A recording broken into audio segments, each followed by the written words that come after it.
Hello friends, welcome to my channel Rahul classes. मैंने पिछले class में आपको तुगलक वंश के बारे में पढ़ा दिया है। अगर उस वीडियो को आपने नहीं देखा है तो जाकर जरूर देखें, मैं डिस्क्रिप्शन में इसका लिंक दे दूंगा। मैंने पिछले क्लास में आपको बताया था कि तुगलक वंश का अंतिम शासक नसरुद्दीन महमूद था। उसी समय में तैमूरलंग ने आक्रमण किया था और तैमूरलंग के आक्रमण से तुगलक वंश का नाश हो गया था।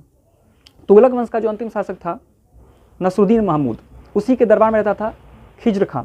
और खिज्र खां जो था ये तैमूरलंग का चमचा था और उसी के सपोर्ट से नसरुद्दीन महमूद को ये मार दिया और उसके बाद एक नया वंश की स्थापना किया जिसका नाम था सैयद वंश।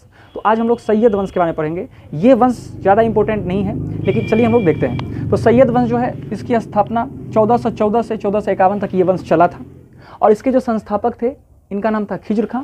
और खिज्र खां ने कभी भी सुल्तान की उपाधि धारण नहीं की थी, क्योंकि खिज्र खां को डर था कि अगर हम सुल्तान की उपाधि धारण कर ले और फिर तैमूरलंग हमको भी मार दिया तो, इसलिए ये अपने आप को सुल्तान की उपाधि कभी धारण ही नहीं किया। इसके बाद नेक्स्ट राजा आया मुबारक शाह। तो मुबारक शाह जो था ये सुल्तान की उपाधि धारण किया था। इसके बाद अंतिम शासक इसका था अलाउद्दीन आलम शाह। इसका क्या नाम था? अलाउद्दीन आलम शाह। तो अलाउद्दीन आलम शाह जो था ये अंतिम शासक इसका था और 1451 ईस्वी में बहलोल लोदी ने इसकी हत्या कर दी। ये वंश में कोई खतरनाक राजा हुआ ही नहीं और ये वंश धीरे धीरे खत्म हो गया।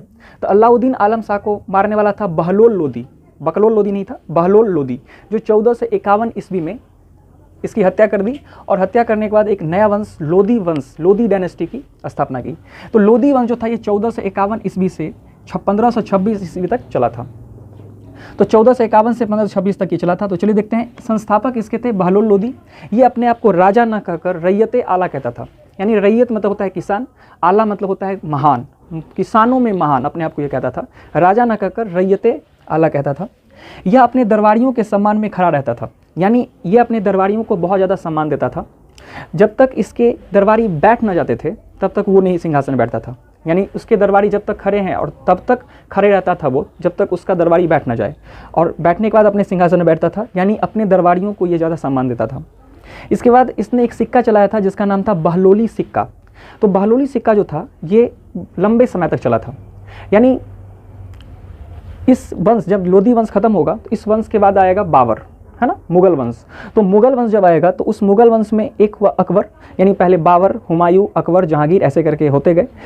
तो बहलोली सिक्का जो था ये अकबर के समय तक चला था।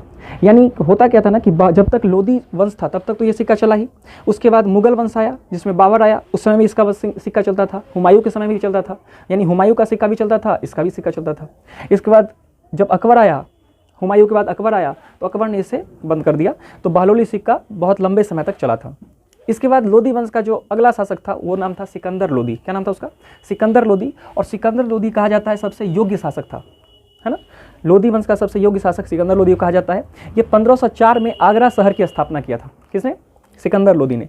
तो सिकंदर लोदी ने 1504 में आगरा शहर की स्थापना किया और इसने एक पत्रिका यानी मैगजीन लिखा था जिसका नाम था गुलरुखी। तो गुलरुखी नामक पत्रिका किसने लिखा था? सिकंदर लोदी ने लिखा था। इसके बाद जमीन मापने के लिए, मेजरमेंट करने के लिए, जमीन को मापने के लिए इसने एक स्केल बनवाया था जिसका नाम था गज ए सिकंदरी। क्या नाम था उसका? गज ए सिकंदरी। तो गज ए सिकंदरी मेजरमेंट करने के लिए इसने एक स्केल बनवाया था जिससे जमीन को मापा जाता था। ठीक है। इसके बाद इसने खाद्य पदार्थ से टैक्स को हटा दिया, यानी टैक्स को, कर को इसने खाद्य, खाने वाले चीज़ों से टैक्स को क्या कर दिया? टैक्स से मुक्त कर दिया खाद्य पदार्थ को। इसने तजिया तथा महिलाओं को मजार पर जाने पर रोक लगा दिया। यानी तजिया का मतलब होता है जब मुहर्रम होता है तो तजिया निकाला जाता है, तो उसने तजिया पर रोक लगा दिया और महिलाओं को मजार पर जाने पर रोक लगा दिया। इसके बाद नेक्स्ट अंतिम शासक हुआ था इब्राहिम लोदी। इब्राहिम लोदी जो था ये अंतिम शासक था और इसके इब्राहिम लोदी के जो संबंधी थे, है ना, रिलेटिव जो थे, इसका नाम था आलम खां लोदी और दौलत खां लोदी। तो आलम खां लोदी और दौलत खां लोदी ने निमंत्रण दिया बाबर को। यही बाबर आया और मुगल वंश की स्थापना किया था। तो बाबर को निमंत्रण देने गया कि आप आइए और जो हमारे राजा जी हैं इसको मारिए और आप चले जाइए। ठीक है। तो इसको निमंत्रण देने कौन गया था? आलम खां लोदी और दौलत खां लोदी। तो आलम खां लोदी, दौलत खां लोदी निमंत्रण देने गया बाबर को कि आप आइए और इब्राहिम लोदी को मार के आप चले जाइए। और इब्राहिम लोदी को मारने के लिए आया। 1526 में पानीपत का प्रथम युद्ध में इब्राहिम लोदी को बाबर ने मार दिया और मारने के बाद उसके बाद उसने मुगल वंश की स्थापना की, है ना। ये सब सोचा था कि बाबर को बुलाते हैं, इसको मरवा करके फिर उसको बोलेंगे चले जाइए आप, लेकिन ऐसा हुआ नहीं।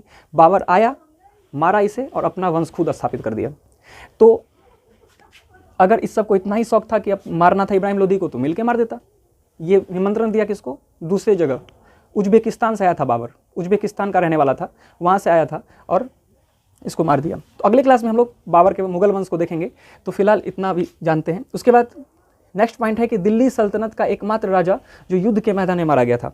यानी दिल्ली सल्तनत जो था उसमें जितने भी राजा हुए वो सभी इसका कोई रिलेटिव मार देता था, कोई मार देता था, है ना, कोई मंत्री अपने राजा को मार देता था, उस वंश का स्थापना कर लेता था। लेकिन एक इब्राहिम लोदी जो था, यही इब्राहिम लोदी जो बेचारा एकमात्र ऐसा राजा हुआ जो युद्ध के मैदान में मारा गया। तो आई होप आपको ये वंश समझ में आ गया होगा, सैयद वंश और लोदी वंश। अगले क्लास में हम लोग मुगल वंश के बारे में पढ़ेंगे। तो आई होप आपको ये समझ में आ गया। मिलते हैं छोटे से ब्रेक के बाद, तब तक के लिए good night, take care and bye, thank you.